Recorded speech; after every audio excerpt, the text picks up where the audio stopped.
বিহু মোৰ গাত লাগিলে আপোনালোকৰ লাগিলনে নাই? নমস্কাৰ, মোৰ আন এটি মিনি ব্লগলৈ আপোনালোকক স্বাগতম জনাইছোঁ। আমাৰ পাটাচাৰ গছীত প্ৰত্যেক দেওবাৰ আৰু বৃহস্পতিবাৰে বজাৰ বহে।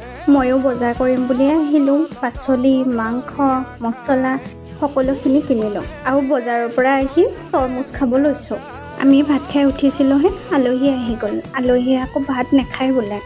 মায়ে লুচি ভাজি আৰু অকণ মাংস আছিলে, সেইখিনিয়ে আলহীক খাবলৈ দি মই আকৌ বজাৰলৈ ওলালোঁ। ঘৰৰ চবৰে কাৰণে বিহুৱান ল'ম বুলি পাঠশালালৈ ওলালোঁ ভণ্টি আৰু মই। বিশালত সোমালোঁ, তাতেই চালোঁ কালেকশ্যন কাপোৰৰ আৰু কেইযোৰমান কাপোৰ লৈও ল'লোঁ। চবতকৈ বেয়া কাম হৈছে লাইন ধৰি ধৰি পে'মেণ্ট কৰাটো। আৰু সোমাইছিলোঁ কাপোৰ দোকান কেইখনমানত, মোৰ ভিডিঅ' কৰাই নহ'লে। ৰাস্তাতে আকৌ ৰোলো খাই ল'লোঁ, বহুত ভোক লাগিছিলে।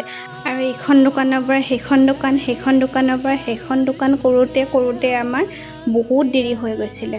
আৰু মই ড্ৰাইভাৰজন ইমান ভাল নহয়, সন্ধিয়াও হ'ল যে কাৰোবাক খুন্দাই দিম বুলি ভয়তে ভণ্টিয়ে কৈছে তই নেলাগে, ময়ে চলাম দে। এনেদৰে আমি বজাৰ কৰি ঘৰ সোমোৱা হ'লোঁ। আৰু ভিডিঅ'টো ভাল পালে লাইক এটা কৰি দিব।